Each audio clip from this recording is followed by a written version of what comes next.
Gracias, Luz. Muchas gracias por la invitación. Muchas gracias por tus palabras, tus comentarios. Y bueno, yo soy la doctora Leslie Cisneros, yo soy pediatra, tengo maestría en nutrición clínica y estoy certificada en tratamientos biomédicos por LINCA, que es la Liga de Intervención Nutricional contra Autismo y Déficit de Atención. Soy médico de referencia también por Integrative Medicine for Mental Health. Y bueno, pues tengo más de 25 años de práctica privada en pediatría y pues ya varios años con este enfoque biomédico de medicina funcional. Bueno, también tengo esa parte de certificación en medicina funcional por el IFM, que es el Instituto de Functional Medicine. Y bueno, pues siempre tengo ya mucho tiempo dando conferencias y bueno, pues la oportunidad que se me abre para compartir lo que Dios me ha permitido ir aprendiendo en el camino siempre es algo que me motiva, me entusiasma y pues aquí estoy. Muchísimas gracias por la invitación. Y bueno, pues empezamos. Creo que puedo compartir mi pantalla, ¿verdad? Y bueno, pues vamos a empezar con un tema pues que para mí es muy interesante y bueno, todos la verdad, y aquí voy a tratar de estar al pendiente con el reloj porque bueno, sí se me va un poquito el tiempo con las ganas de compartir y luego de repente me voy por la tangente como buena mujer, yo creo, ¿verdad? Y bueno, creo que ahí estamos viendo ya mi pantalla y bueno, agradecería que me confirmaran que sí se está viendo sí, perfecto. La presentación, ¿verdad? Perfecto. Gracias, excelente. Bueno, pues el punto es que vamos a hablar ahora de lo que son los sustitutos de azúcar y la microbiota intestinal. Es una información para mí muy importante y bueno, decía como muchas, pero para mí es muy importante, Luz, porque yo siempre busco, o al menos mi objetivo es transmitir información en mis conferencias que pocas veces tenemos a la mano como público en general, incluso como profesionales de la salud. Pocas veces tenemos esta información, a veces como un poquito más detallada o un poquito más profunda. Y bueno, yo creo que tenemos idea de lo que son los sustitutos de azúcar y que pues de repente hay como que pues parece que la leyenda urbana como que no son muy buenos o sí son muy buenos. Pero en este punto del impacto a la microbiota, creo que es muy importante entender dónde están los sustitutos de azúcar, cómo llegan y por qué hay que verlos de lejecitos o tener control o cuidado con los alimentos que los contienen, porque desafortunadamente hay muchos alimentos que los contienen y nosotros no sabemos. Entonces, bueno, sin más, vamos a empezar y entrar a lo que vamos a ver en el tema de hoy, del impacto de los sustitutos de azúcar en la microbiota intestinal y pues realmente al nosotros estar consumiendo alimentos que tengan sustitutos de azúcar, que buscan sustituir el azúcar, como viene aquí en la diapositiva, realmente estamos sustituyendo algo más que el azúcar, desafortunadamente, y ahí es donde hay que parar las antenas. No está avanzando mi presentación al ritmo en que yo le doy, entonces, bueno, parece que ya avanzó, esperemos que no nos vayamos a retrasar por eso. Rápidamente, ¿qué es lo que vamos a ver en esta charla? Bueno, algunos conceptos para estar todos en el mismo barco.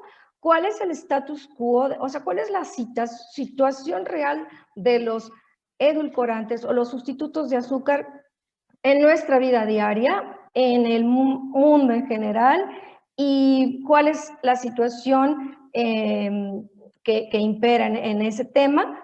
¿Cómo van a impactar estos en la microbiota? ¿Por qué hay que poner atención? ¿Por qué hay que empezar a buscar productos menos procesados y productos con menos aditivos como estos? y bueno, qué acciones vamos a tomar. Así que empezamos con los conceptos para, decía, partir todos de la misma estación y del mismo barco.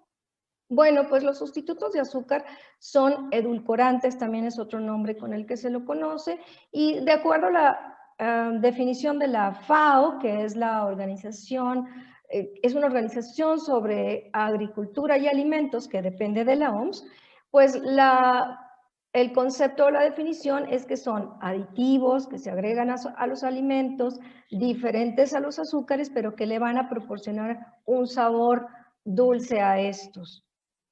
Y la OMS pues nos dice que estos sustitutos de azúcar a menudo se añaden en los alimentos buscando darle sabor, endulzarlos, pero que no aporten muchas calorías. Entonces esto parece ser como que una buena noticia y una buena perspectiva, pero vamos a verlos bajo la lupa. Según en la Universidad de Yale, según esta clasificación que se publicó en esta revista, hay 26 edulcorantes o sustitutos de azúcar autorizados por la GSFA, que depende de la FAO y de la OMS, y que básicamente esta organización o esta dependencia es la que le da la pauta a los aditivos de los alimentos, les da un número, los clasifica, etcétera, etcétera. Y bueno, esos 26 edulcorantes autorizados por esta dependencia se clasifican o se dividen en los que aportan calorías y los que no aportan calorías, y a su vez los que son naturales o artificiales. Sin embargo, el hecho de que escuchemos por ahí en algún ingrediente o en alguna etiqueta que tiene saborizantes naturales, pudiéramos imaginarnos que están hablando de este tipo de sustitutos, y no necesariamente el que vaya la palabra natural significa que es algo que no me va a hacer daño o que es algo bueno para mi cuerpo. En general, esta es la clasificación y estos son los conceptos básicos de los sustitutos de azúcar. Pero ¿cuál es la situación a nivel mundial? ¿Cuál es la situación a nivel de salud de la raza humana, de los seres humanos en nuestro mundo hoy en día? Pues es una situación alarmante y preocupante, y no lo digo yo, lo dice precisamente la FAO, que depende, como les decía hace rato, de la Organización Mundial de la Salud, en donde definitivamente ellos están preocupados, y en su agencia o su dependencia en Europa, o que estudia toda esta parte de Europa y de Asia, definitivamente están muy preocupados porque la población europea y de Asia está migrando hacia lo que llamamos una dieta mediterránea, una dieta occidental. ¿Y cuál es la característica de esta dieta occidental? Pues definitivamente alimentos muy procesados, altos en grasas, etcétera, etcétera. Pero aquí el punto es, por el tema de hoy, los edulcorantes o sustitutos de azúcar, y definitivamente, como podemos ver en esta publicación, ellos están preocupados porque hay una migración hacia la dieta occidental, que es una dieta rica en edulcorantes, y como viene ahí subrayado más abajo en rojo, esto sin duda para ellos tiene que ver con los problemas de sobrepeso, de obesidad y de malnutrición en general. Y en nuestro país, ahora brincándonos para este lado del charco, bueno, pues en México la situación es más que preocupante, porque nosotros ya tenemos rato con estos hábitos de este tipo de dieta o este tipo de alimentación. De hecho, podemos ver en este artículo del doctor Popkin y del doctor Rivera, pues que de 1999 a 2006 se incrementó de manera significativa el consumo de bebidas azucaradas en nuestros niños, en niños de 1 a 4 años o de 5 a 11 años. Podríamos ver de repente por ahí que parece que los niños de 1 a 4 años de 1999 al 2006 tomaron menos refrescos, y diríamos, bueno, pues no está tan mal la cosa, pero fíjense cómo se elevó el consumo de bebidas azucaradas. a base de frutas. Y no estamos hablando de bebidas naturales, estas son bebidas procesadas o comerciales. Y en niños de 5 años a 11 años, pues ni se diga. Esto aumentó desde el consumo de refrescos, bebidas endulzadas y otras bebidas en donde tenemos por ahí estas bebidas deportivas o estas bebidas energizantes que también están endulzadas de una manera artificial o con sustitutos de azúcar, buscando pues la mercadotecnia de algo más saludable.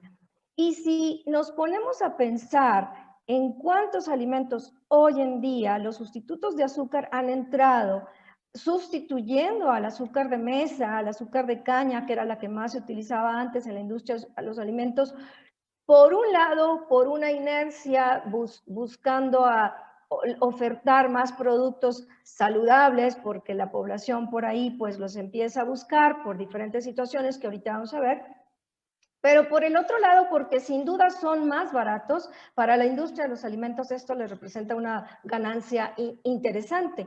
Entonces, si empezamos a ver de manera preocupante lo que se están sustituyendo más estos endulzantes o que se están introduciendo más estos sustitutos de azúcar en los alimentos y que están escondidos muchas veces en las etiquetas que no vienen, no sabemos que están ahí. Por un lado, por otro lado tenemos un gran problema de obesidad infantil y de obesidad también en adultos. Sin duda, pues como viene aquí, realmente podríamos cuestionarnos si realmente estamos cumpliendo con la ingesta diaria permitida de estos sustitutos de azúcar que se establecen en miligramos por kilo de peso. Pero tantito aquí, tantito acá y tantito allá, y con el sobrepeso, pues definitivamente esto pues ya está preocupante. Y la situación aquí es que de tiempo atrás ya llamaba la atención, ya preocupaba todo lo relacionado, todo lo que gira en torno a los sustitutos de azúcar. Como ustedes podrán ver en esta revista o en esta publicación, también de la FAO y de la OMS, en la reunión de La Haya, en donde en 1989, fíjense la fecha, después de tener esta reunión en donde trataban de hacer normativas y de poner cosas sobre la mesa respecto a aditivos en los alimentos, en el tema de sustitutos de azúcar, fíjense lo que concluyen en 1989, entre otras cosas. Acordaron en esa reunión de La Haya que los gobiernos de cada país deberían de enviar una carta pidiendo que cada gobierno revisara justo con la industria de los alimentos, pues detalles más específicos de los edulcorantes o sustitutos de azúcar. Es decir, ellos iban a hacer esta exhortación a los gobiernos para que a su vez ellos lo revisaran con la industria de los alimentos y que además debería de haber más investigación respecto a los contaminantes, los tóxicos y toda la situación que viene a veces con estos sustitutos de azúcar como pesticidas, como mercurio, metales pesados, para pues determinar este grado de toxicidad. Cualquiera diría que se hicieron las cosas, se pusieron a trabajar y estos sustitutos de azúcar pues estuvieron bajo supervisión, bajo la lupa y bien controladitos. La historia lamentablemente es muy diferente y podemos ver aquí en esta gráfica como desde el 2005 al 2015 el manejo, el mercado a nivel global de los sustitutos de azúcar se incrementó de manera importante.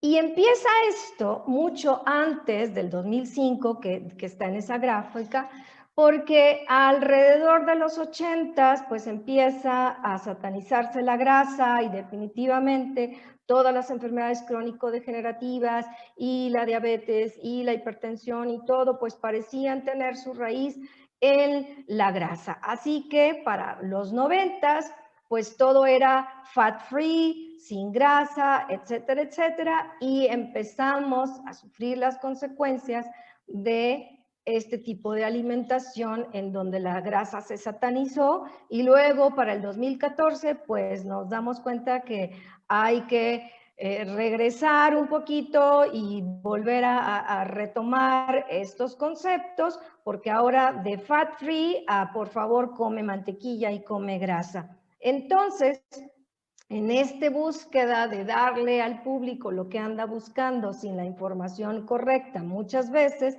pues la mercadotecnia es una herramienta muy interesante para la industria de los alimentos, en donde, bueno, pues ahora ¿qué vamos a hacer? Si no era la grasa, si no era fat free, pues entonces vámonos al sugar free.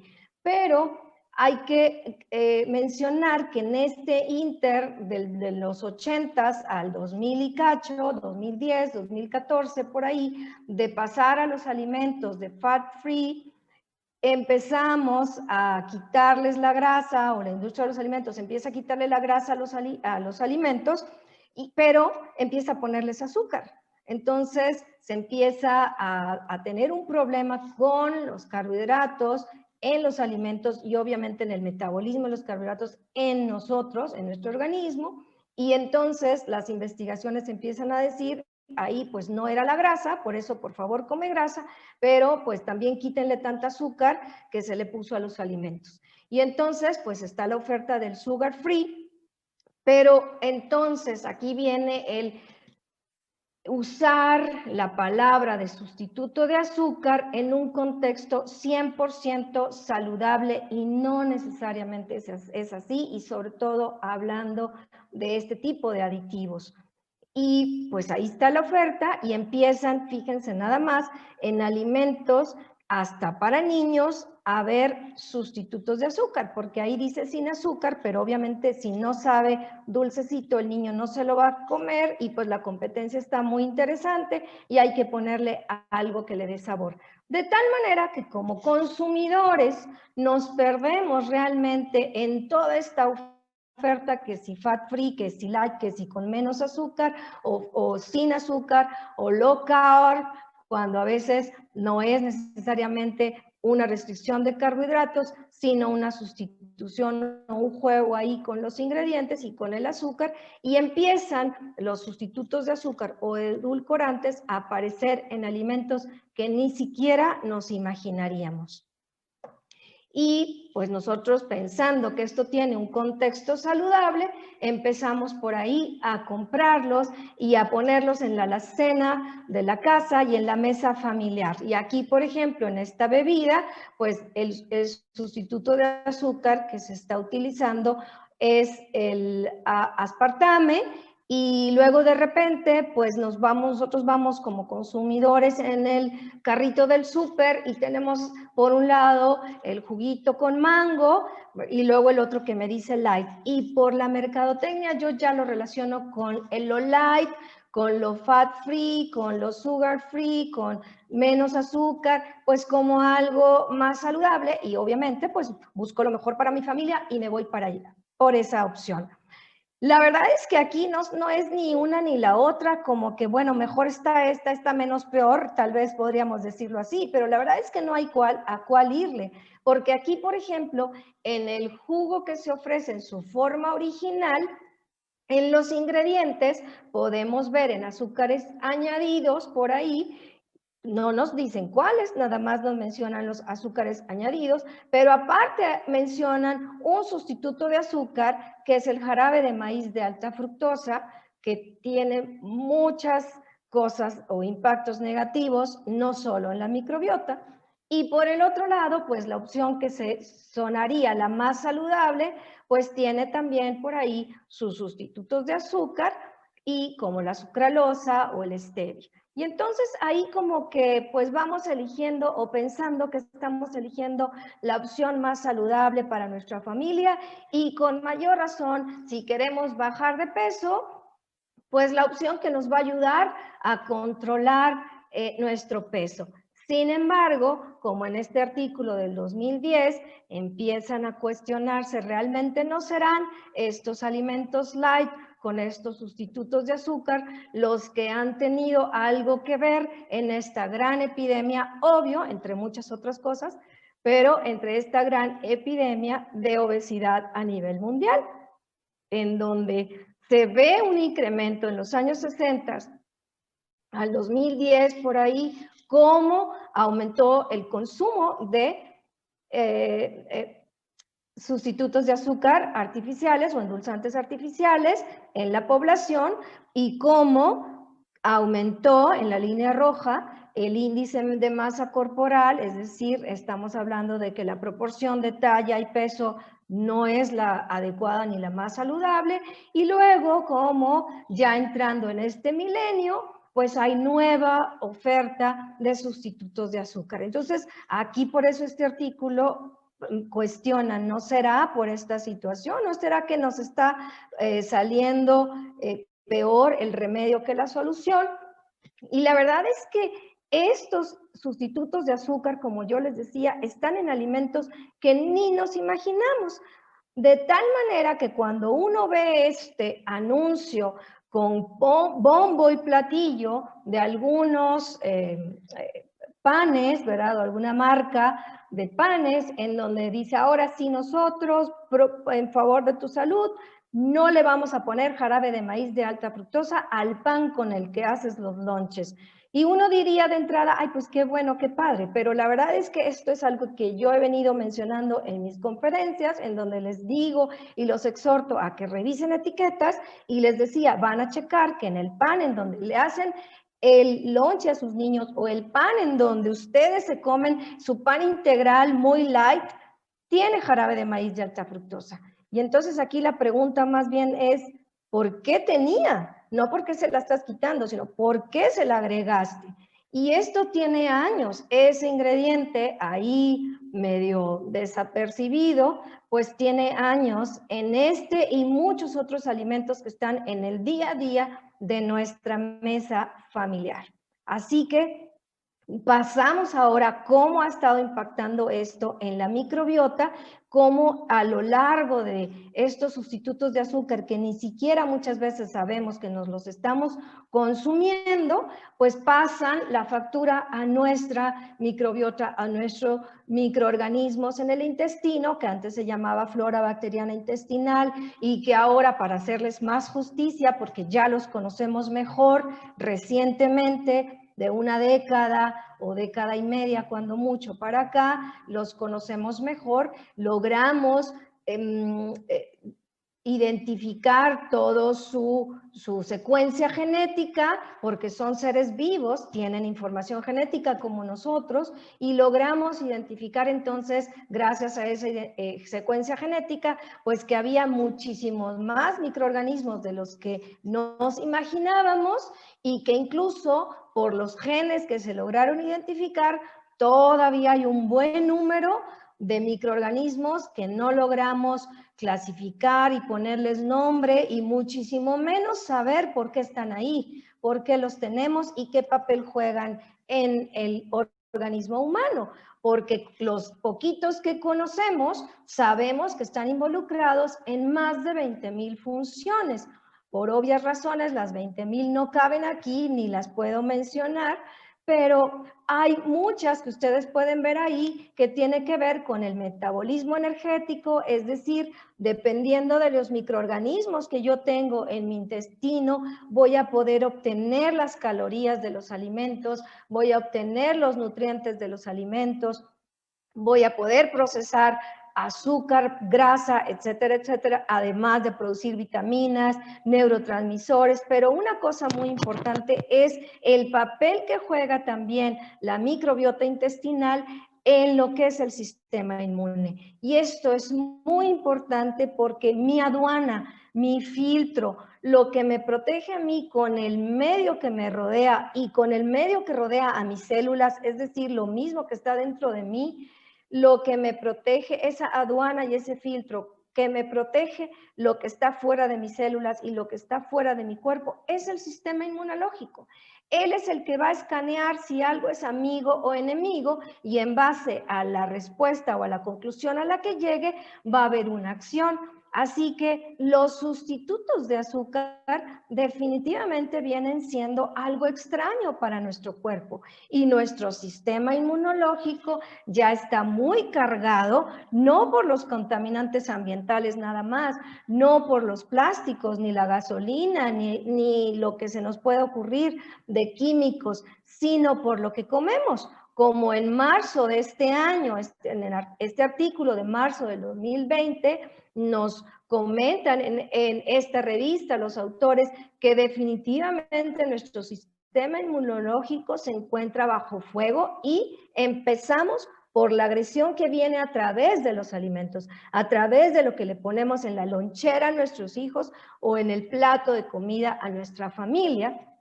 Y precisamente ellos hablan de estos aditivos donde se incluyen a los sustitutos de alimento, que con tal de que la industria de los alimentos nos dé un producto que sabe mejor, que dura más en la alacena y que es más atractivo, etcétera, etcétera, tienen por ahí sobrecargado y sobreestresado a nuestro sistema inmunológico y esto ha conllevado a enfermedades autoinmunes o simple y sencillamente a reacciones alérgicas o de sensibilidad a los alimentos. Bueno, pues en estas reacciones autoinmunes o en estas reacciones de alergia o sensibilidad o en esas enfermedades ya propiamente autoinmunes, la microbiota intestinal tiene un papel muy importante. ¿Por qué? Porque hay que recordar que el primer papel, podríamos decirlo así, o el más básico de la microbiota a nivel del intestino es fungir como una barrera inmunológica, fungir como ese muro que ya quisiera Trump que tuviéramos, ¿verdad? Pues como ese muro que no deja pasar lo que no debería y que puede permitir el paso a ciertos elementos.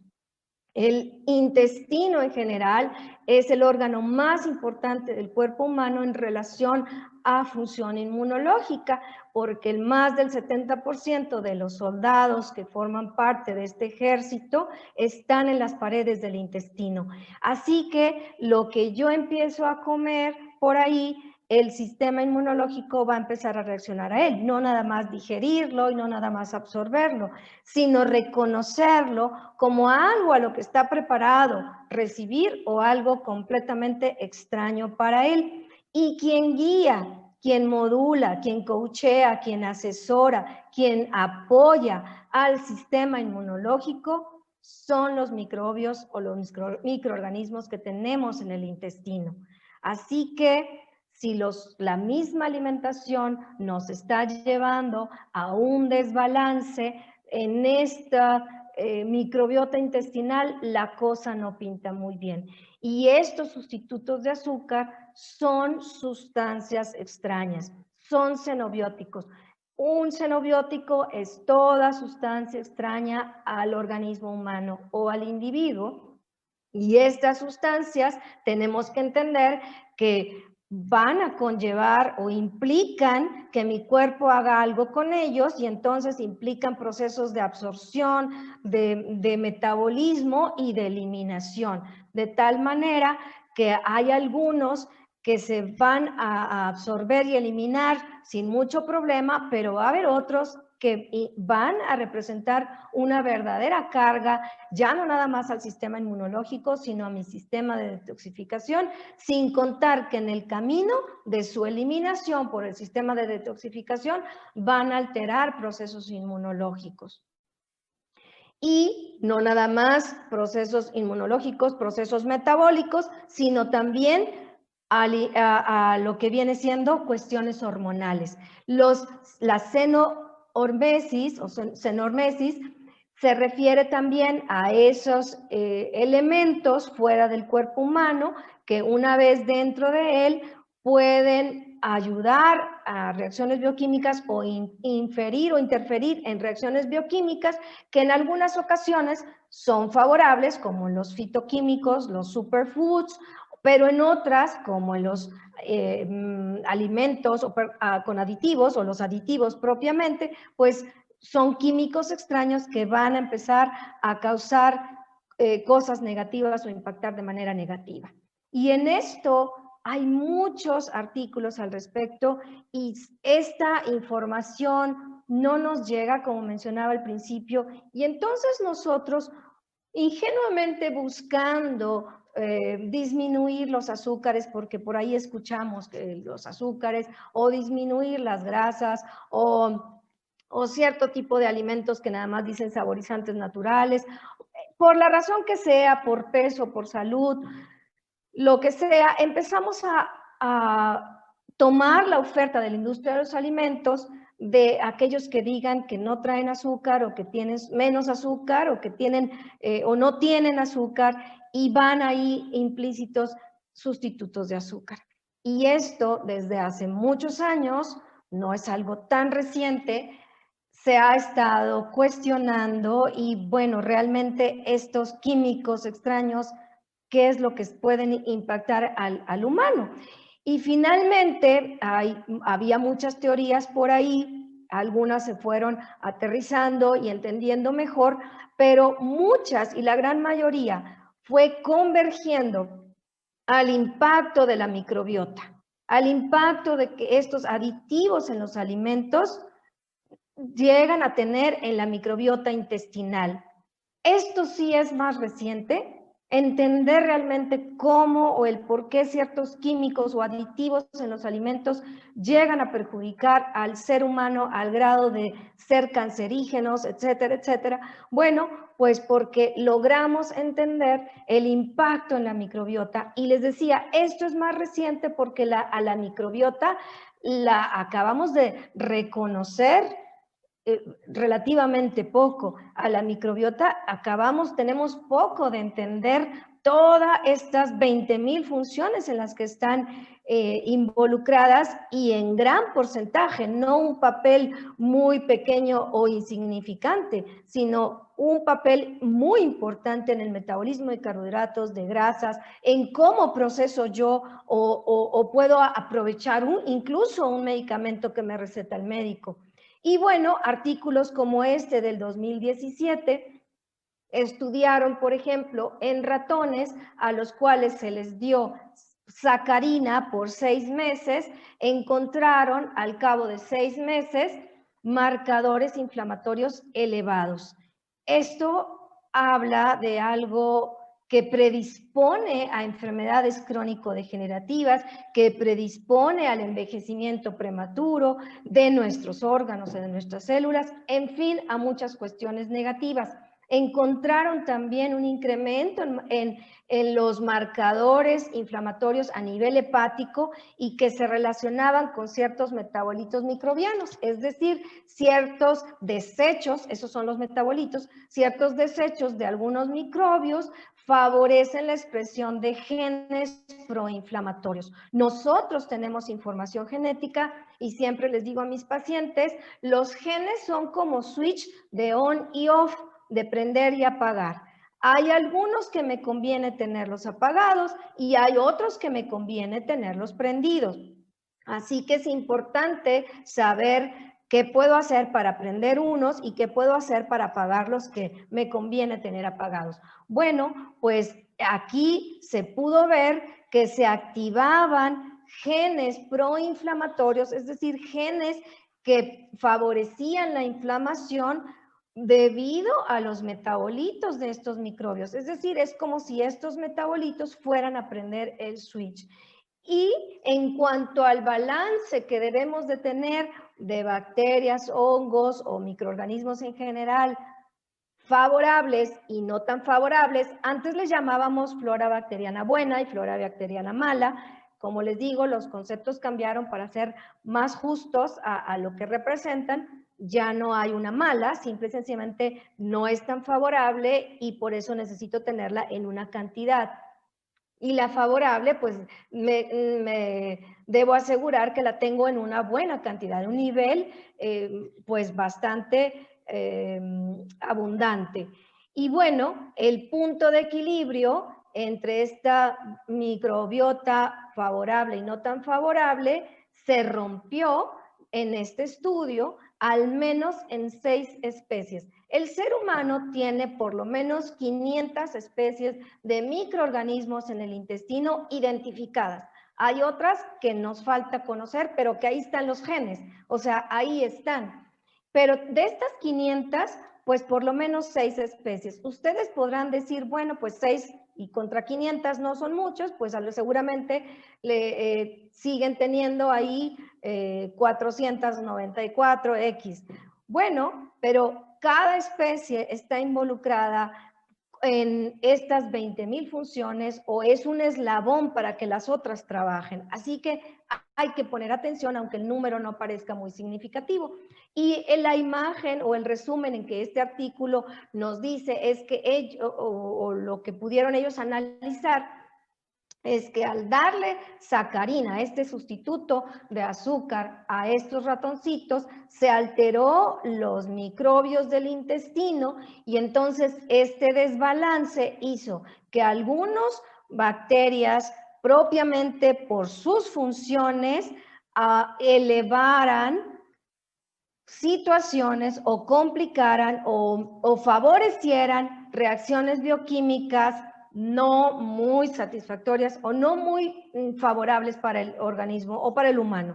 Pero por otro lado, sus desechos, sus metabolitos, pues empezaron a favorecer también o a inclinar también la balanza hacia la inflamación y disminuirla a los procesos de desintoxicación. Entonces, esto era definitivamente un panorama muy negativo en donde repercutió en el trabajo del hígado y finalmente hubo inflamación hepática. Este otro artículo más reciente de enero del 2019 es un análisis de varios estudios. Este es un metaanálisis, es decir, en esta publicación ellos se pusieron a revisar artículos y publicaciones de varios años atrás para ver qué se había encontrado en relación a los sustitutos de azúcar. Y aquí les tengo algunos de los hallazgos.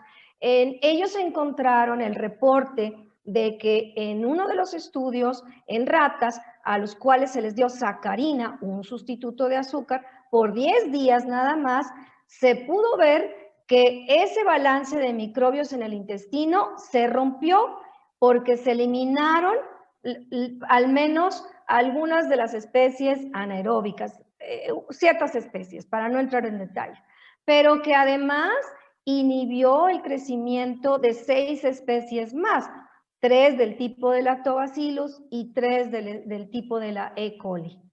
A otro grupo de ratas a los cuales se les dio aspartame por 8 semanas, encontraron también un desbalance en la composición de la microbiota, un desequilibrio entre estos microorganismos y que aumentaron mucho algunas especies de las no tan favorables como los Enterobacters y Clostridium. Así que en este otro estudio del 2010, un poquito más atrás, perdón, se pudo ver que en ciertos ratoncitos en donde se les dio 4 tipos de sustitutos de azúcar, empezaron a estudiarlos al cabo de varias semanas y empezaron a ver cómo hubo un impacto en el peso, incluso en la búsqueda de ciertos alimentos, qué alimentos buscaban más, qué alimentos tenían por ahí más craving, más antojo, más adicción y de bebidas también. Entonces, el modular esta microbiota intestinal nos va llevando también a la búsqueda de ciertas preferencias en nuestra alimentación. Esto cada vez más concluyente, como en esta plataforma de Gut Microbiota for Health, especialistas en investigar todo lo relacionado con la microbiota, definitivamente están ya prácticamente en la mesa de no discusión, sino ya de conclusión, que los alimentos con edulcorantes o con sustitutos de azúcar o aditivos por ahí o endulzantes artificiales impactan la microbiota intestinal y que esto tiene después una repercusión en el metabolismo de los carbohidratos. Esto, como les decía, ya venía de tiempo atrás Sospechándose esto y cada vez al conocer también más los mecanismos en los que esto sucede, pues se puede concluir que definitivamente este tipo de aditivos altera el metabolismo de los carbohidratos, altera la forma en cómo el humano se relaciona con los azúcares. Y lo que se pudo concluir en estudios en ratas, en este artículo del 2019, nos confirman que también se fueron iguales o coincidieron cuando se hicieron en humanos. Y está este estudio muy interesante publicado en el 2014 en la revista Nature, que fue, yo creo que para mí es uno de los artículos, de los primeros artículos que empezó a seguir muy puntualmente toda la situación con los sustitutos de azúcar en la dieta. Ellos lo hicieron en ratones y luego lo hicieron en un grupo muy pequeño de humanos y vieron que había mucha coincidencia con sus resultados. En este estudio, ellos hicieron 4 grupos de ratoncitos. Es un estudio, la verdad, muy profundo, muy detallado, muy interesante. Hicieron 4 grupos de ratoncitos. Algunos les dieron a tomar agua, otros diferentes tipos de azúcares, glucosa, sacarosa, luego otros la sacarina comercial, aspartame, como ustedes ven en el grupo A. Y luego en el grupo B fue otro grupo de ratoncitos a los cuales se les alimentó con una dieta, vamos a decirlo si me permiten la expresión, engordativa, alta en grasas trans, etcétera, etcétera, y se les dio glucosa. Y a otro grupo, en ese mismo tipo de dieta, se les dio un sustituto de harina, en este caso sacarina. Y luego hicieron un tercer grupo para estudio de ratoncitos, en donde también se les dio una dieta como la que mencioné, pero aquí se les dio solamente agua, y a otros se les dio sacarina pura, es decir, una sacarina no comercial. La comercial es de esa de los sobrecitos que nos llegan y esta pues la parte química más pura. Un cuarto grupo fue a los que le hicieron, también les dieron agua y les dieron también sacarina, pero no les dieron antibióticos, porque como ustedes ven en algunos grupos después los trataron con antibióticos. Este estudio es muy amplio, no me voy a detener mucho aquí, simplemente voy a aterrizar en la parte más contundente a la que concluyeron ellos. Todos los ratoncitos que recibieron sustitutos de azúcar, fíjense cómo ahí en el día 0, en la primera semana, en el día 0, se les hizo una prueba de tolerancia al azúcar y en el día 4 por ahí o 5, se les hizo otra vez esta prueba, pero además se les estudió su microbiota intestinal, se hizo un análisis del microbioma a ver si ya había cambios en esos microorganismos, y luego en el día 10 se volvió a hacer lo mismo y en el día 15. Bueno, en todos los ratoncitos que estuvieron con sustitutos de azúcar, se alteró la prueba de tolerancia a la glucosa, es decir, como si tuvieran un escenario de diabetes o ya para diagnosticar diabetes. Y se alteró la microbiota intestinal. Pero luego hicieron todavía algo más estos investigadores. A los ratoncitos, otro grupo más de estudio, a los ratoncitos en donde les habían dado ya sacarina y les hicieron un grupo de control a donde, tomaron uno de estos grupos, al que le habían dado sacarina y al que le habían dado glucosa, y luego a estos los agarraron y le sacaron la microbiota, o sea, cultivaron su microbiota intestinal y se la trasplantaron a ratoncitos estériles. Estériles, pero no de que no pudieran tener bebés, de intestino estéril, es decir, ratoncitos que su intestino estaba limpio y no tenían ningún tipo de microorganismo. Bueno, pues a estos nuevos ratoncitos, ¿sí?, les hicieron una prueba de tolerancia a la glucosa y los de la sacarina volvieron a salir mal, los de la glucosa no salieron tan mal y su análisis de microbios en el intestino también coincidió como el resultado anterior. Y luego a otro grupo le dieron agua y sacarina pura y resultó igual.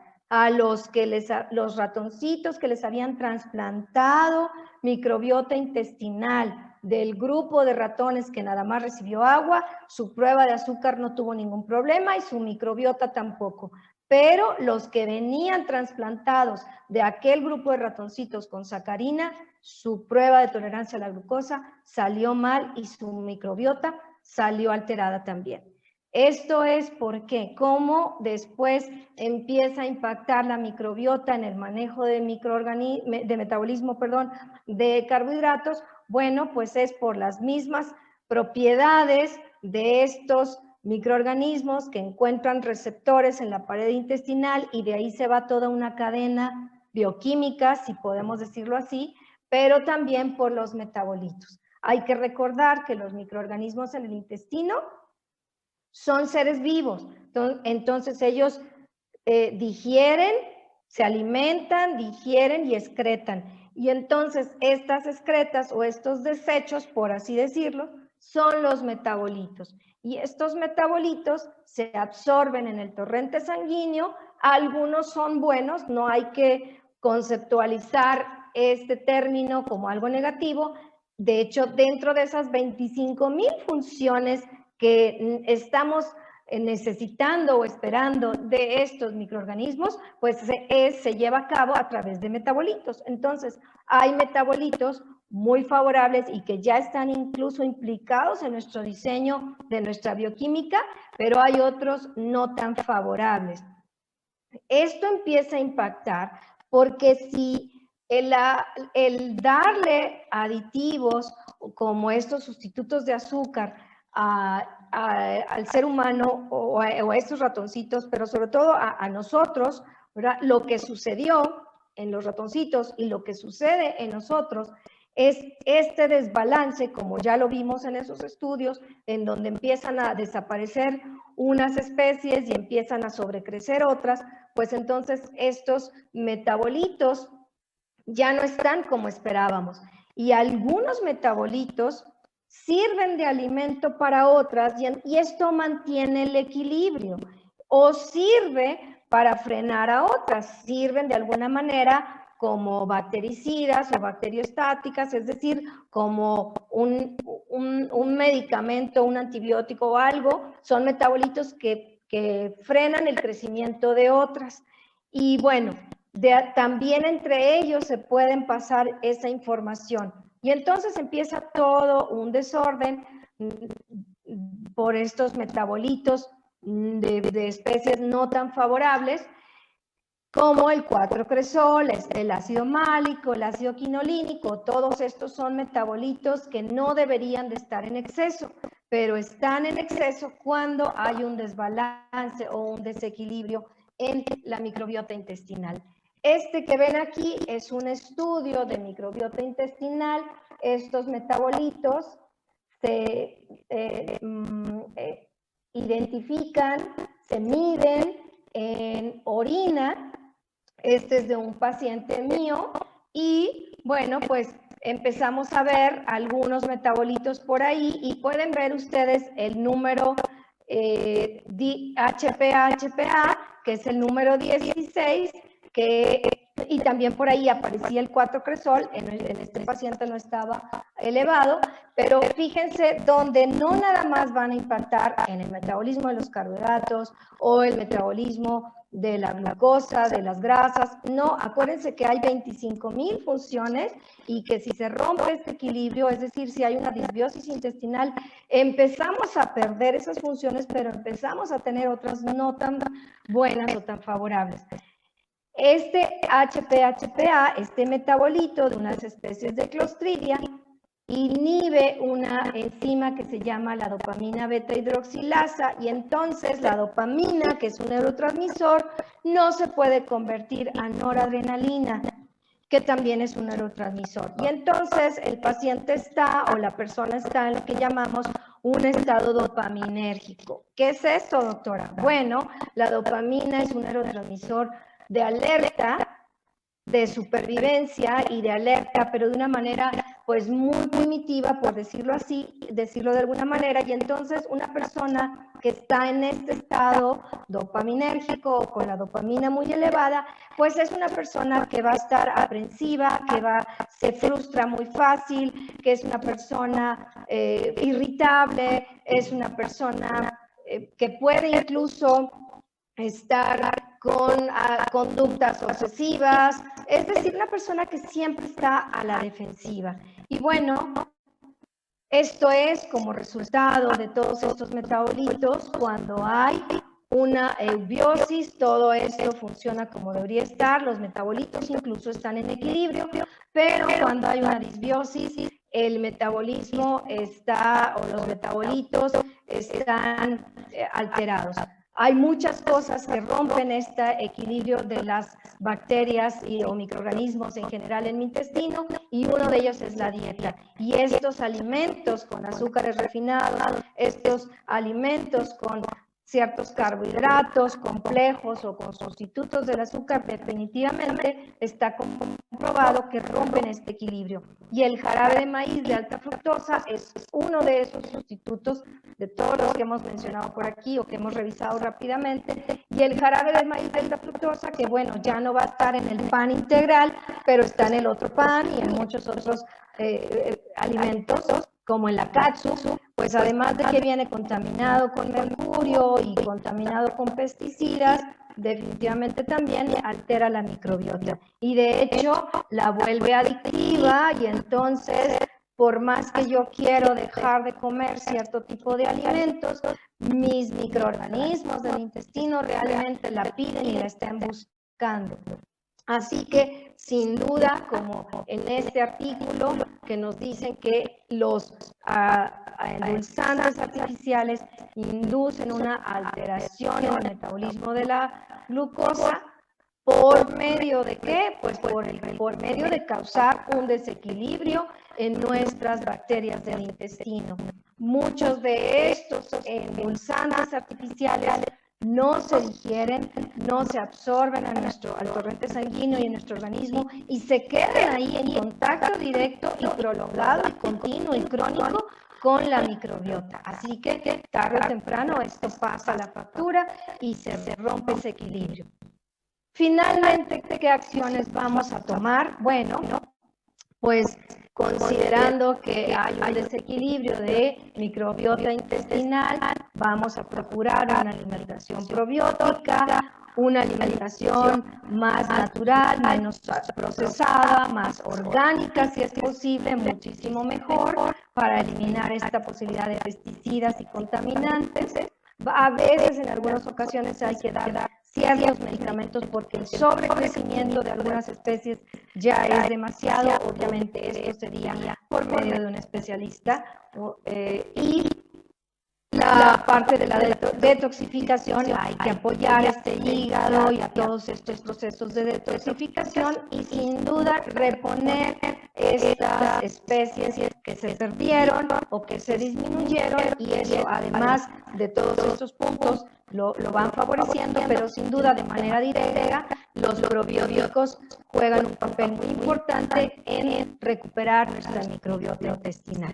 Ya prácticamente me estoy terminando con estas acciones. La dieta es muy importante. Ya habíamos mencionado por ahí en la plática de probióticos que es de octubre por ahí, la importancia de una dieta variada, de no comer siempre lo mismo.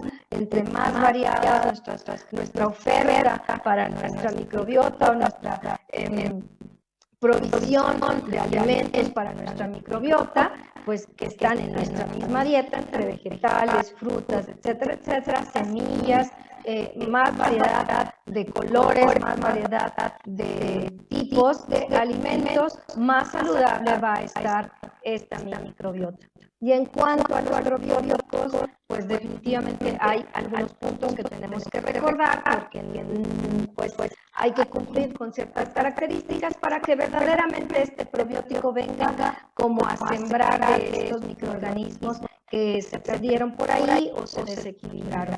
Hay organizaciones que nos dicen cuáles son las pautas que debe de tener un probiótico y que incluso nos dan la definición de estos conceptos.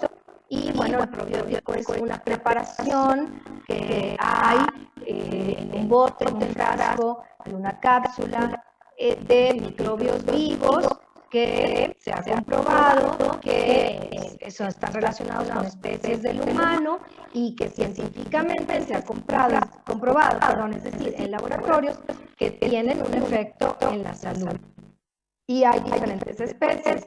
Y los prebióticos vienen siendo el alimento para que estos microbios vivos pues duren en esa cápsula, duren en ese preparado y cuando el paciente o la persona lo ingiera pues realmente crezcan, se multipliquen por ahí. Los probióticos, otra de las características que deben de tener, pues vienen aquí en esta diapositiva, no entro mucho en detalle, pero tienen que asegurar que las bacterias están vivas en esa preparación y que van a llegar vivas hasta el final de su vida útil, es decir, hasta la parte del intestino en donde queremos que lleguen, se siembren y se multipliquen y crezcan. Y bueno, pues deben de estar en un componente, pues no nada más es de que, bueno, pues la cepa de Lactobacillus rhamnosus está comprobada que ayuda a procesos alérgicos y yo pongo y hago mi producto que tiene esa cepa nada más por estar en la jugada. No, tiene que tener la cantidad que se ha comprobado en esos artículos o en esas investigaciones científicas que son una dosis de beneficio. Y bueno, nosotros tenemos una muy buena opción, mejor dicho, una excelente opción en el probiótico.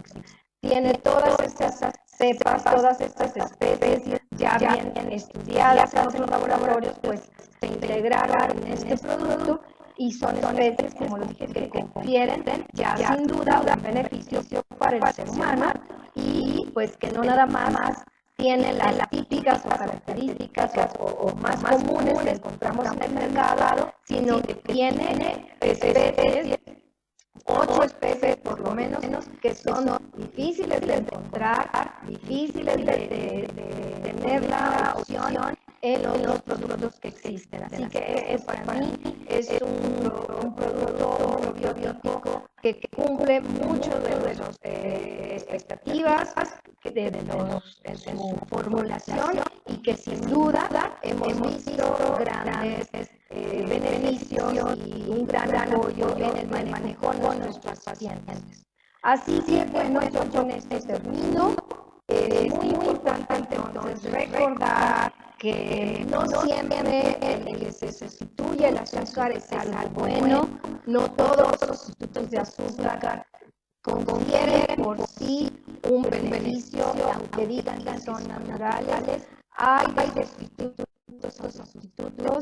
y hay que empezar a verlos, dejarlos con más cuidado en nuestra dieta, porque simple y sencillamente hay que recordar pues, el sustituir algo por otra cosa o con otra cosa no significa necesariamente una mejoría o un buen resultado. Hay de sustitutos a sustitutos y no podemos llevar un susto o pues, una mala experiencia. Con esto yo me despido y bueno, simple y sencillamente keep it out and take your probiotics. Ahí lo tenemos a la mano y bueno, pues una gran herramienta para nosotros que vivimos en este siglo XXI. Muchísimas gracias.